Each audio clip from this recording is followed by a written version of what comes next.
Dahil sa post niyang yan, kapatid, di ba?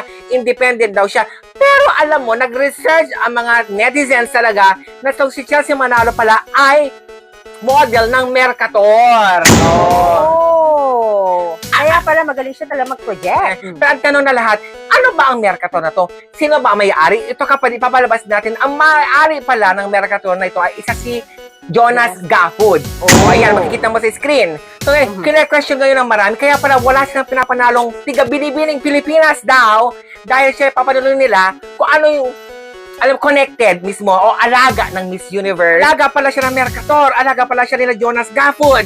So ngayon, kaya pala hindi nila pinanalo yung mga tiga-binibining Pilipinas kasi nga kaalaga nila ito. Yan ang question na marami. Pero deserving naman. Yes. Nakikita naman natin, lumaban siya ng patas at talagang kahit panoorin na paulit-ulit, lumitaw ang kagandahan niya. Nag-stand out siya. Ano ba ang kwento talaga nito? Meron kasing post tong si Chelsea Manalo na I was at the verge of quitting na po, sabi niya.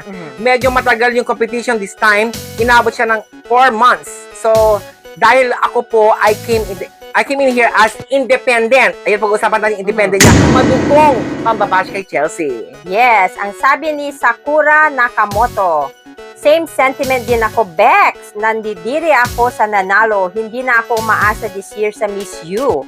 Mukhang katulong yung pinanalo nila. Sakura Nakamoto, ang sama mo magsalita, kapwa Pilipino mo, binabatikos mo. Dahil ba the woman of color siya, kailangan mong ganyanin ay ibaba ang pagkatao niya. Napakabastos naman ng comment na to. Pero alam mo, sa comment naman ito ni Chelsea Manalo, sabi, trust me, I'll prove you wrong. Siguro naman,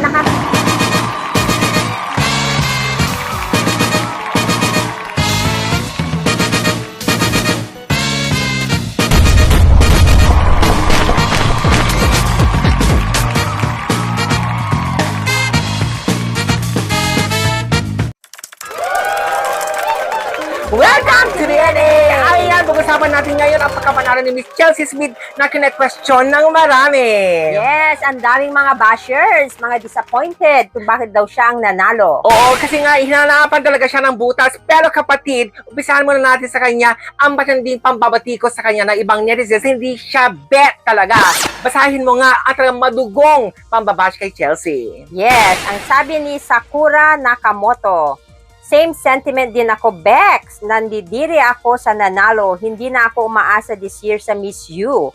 Mukhang katulong yung pinanalo nila.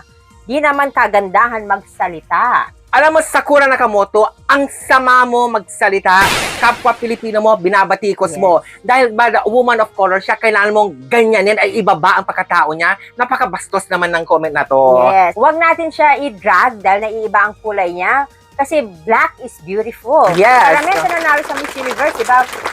Madami naman mga Miss Africa, di ba? Meron din black na nanalo na Miss USA. Exactly. Pero alam mo, sa comment naman ito ni Chelsea Manalo, hindi ko alam kung talaga siya na-comment to. Sabi, trust me, I'll prove you wrong. Siguro naman, nakaka-challenge to sa kanya. Yes. Kasi di ba, sa dami ng bashers niya, at least siya, hindi siya nanghihina ang kanyang loob dahil sa mga sinasabi ng iba. Despite of that, di ba, ginagawa niya itong parang i-challenge yung sarili niya para i-prove sa inyo lahat na mali ang iniisip niyo, na kayang-kaya niya ipanalo ang Miss Universe. Kasi ang ganda naman ang hangarin niya eh. Gusto niya manalo ang parang ikalimang corona natin ito. Dahil alam ko may laban talaga si Chelsea Manalo. Di ba? Malakas ang laban niya. Pero kapatid, di ba, alam mo ba ang kwento talaga nito? Meron kasing post tong si Chelsea Manalo na I was at the verge of quitting na po, sabi niya. Medyo matagal yung competition this time. Inabot siya ng 4 months. So, dahil ako po, I came in here as independent. Ayun, pag-usapan natin independent niya. Wala akong resources. So, dadating talaga sa point na mauubos ka. And I was almost there to quit. But because of the people who supported me, I didn't. Sabi niya. Okay. Yes. Dahil sa post niyang yan, kapatid, di ba? Independent daw siya. Pero alam mo, nag-research ang mga netizens talaga na si Chelsea Manalo pala ay model ng Mercator. Oh. Kaya pala magaling siya talaga mag-project. Yes. O, alam mo, na-appreciate ko naman yun na talaga nahasa siya sa ganyan. Pero ang tanong na lahat, ano ba ang Mercator na to? Sino ba ang may-ari? Ito kapatid, papalabas natin, ang may-ari pala ng Mercator na ito ay isa si Jonas Gafud. O, ayan, makikita mo sa screen.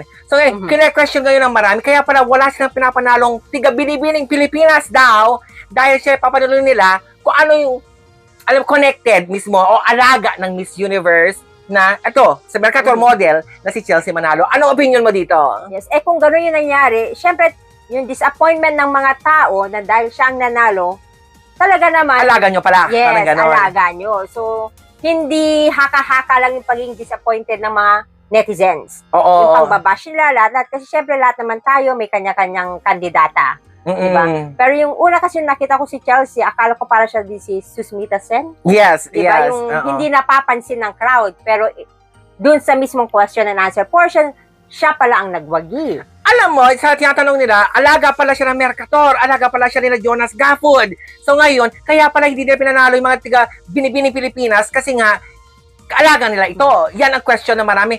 Pero deserving naman. Yes. Nakikita naman natin, lumaban siya ng patas at talagang kahit panoorin na paulit-ulit, lumitaw ang kagandahan niya. Yes, nag-stand out siya, lalo na dun sa swimsuit, Yes. diba? Sa pagrarampa, sa gown, as in lahat, siya ang nag-stand out. Sa Q&A yan. So ngayon, yan pa rin ang umiikot sa tagbo ng utak ng tao talaga na alaga nila kaya pinanalo nila. Yan ang ano, pero sa akin talaga, panoorin nyo ulit, talagang deserving si Chelsea Manalo, talagang mananalo siya at ngayon, panalo nga ng Miss Universe Yes. Philippines. So maniniwala lang tayo kung ang nag-judge si Jonas Gafford, doon kayo isa lang siya sa dami ng mga judges. Yes, oo. So ngayon, question yan ng marami, pero tapos na ang laban. Let's move on na. Yes. Dahil yung kailangan natin ngayon ay suporta. Kasi yan ang kailangan niya. Yung alam mo, sana pwersa ng botong Pilipino para sa Miss Universe na gagarating sa Mexico. Yes, supportahan na lang natin siya. Bilang Pilipino, tayo ay magkaisa para maipanalo ni Miss Chelsea ang corona. Yes, agree ako dyan. Anyway, congratulations pa sa'yo, Chelsea Manalo. Dito ang support ng DNA channel sa'yo at subaybayan natin ang iyong journey dito sa Miss Universe Mexico abangan natin 2024. yan at pablitaan namin kayo. Thank you so much for tuning in and we'll see you again soon.